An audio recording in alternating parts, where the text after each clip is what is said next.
దేవునికి స్తోత్రం. ఆశ్చర్యకరుడు, అద్భుతాలు చేసేవాడు, అభివృద్ధి పొందించి ఆశీర్వదించే యేసుక్రీస్తు పరిశుద్ధ నామములో మా హృదయపూర్వకమైన ఎల్రోయి వందనములు.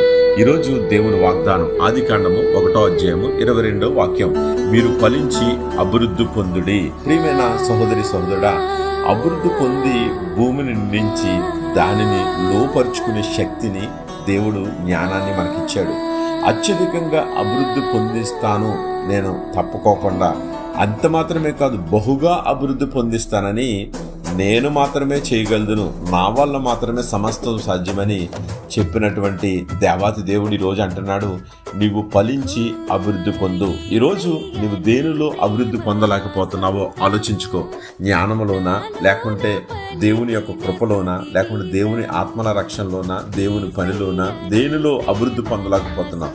లేదంటే లోకానుసారంగా నువ్వు తలంచే పనుల్లో అభివృద్ధి పొందలేకపోతున్నావా? దేవుడు అంటున్నాడు, నీకు సంతాన అభివృద్ధి ఇచ్చేవాడు నేను, కుమారులను నీకు కలిగించేవాడిని నేను.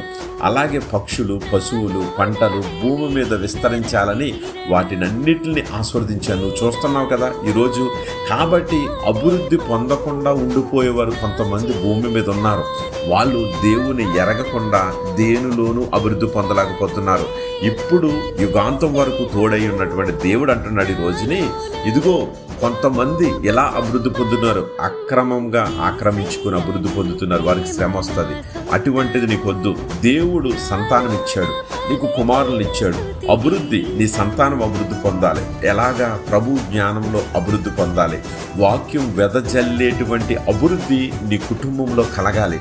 అనేక ఆత్మను రక్షించే ఆశీర్వాదం మనందరికీ కలగాలనే దేవుడు ఆయన కృపనిచ్చాడు. కృపయందు, జ్ఞానమయందు, ఆ వయసు పెరుగుతున్న కొరిగి పెద్దల దయందు పెరుగుతున్నారా నీ పిల్లలు? అభివృద్ధి పొందుతున్నారా? అలాగైతే అనేక ఆత్మలు రక్షించి ఆశీర్వాదాన్ని, అభివృద్ధినిచ్చి ప్రభు మనందరికీ అనుగ్రహించి నడిపించును గాక. ఆమేన్.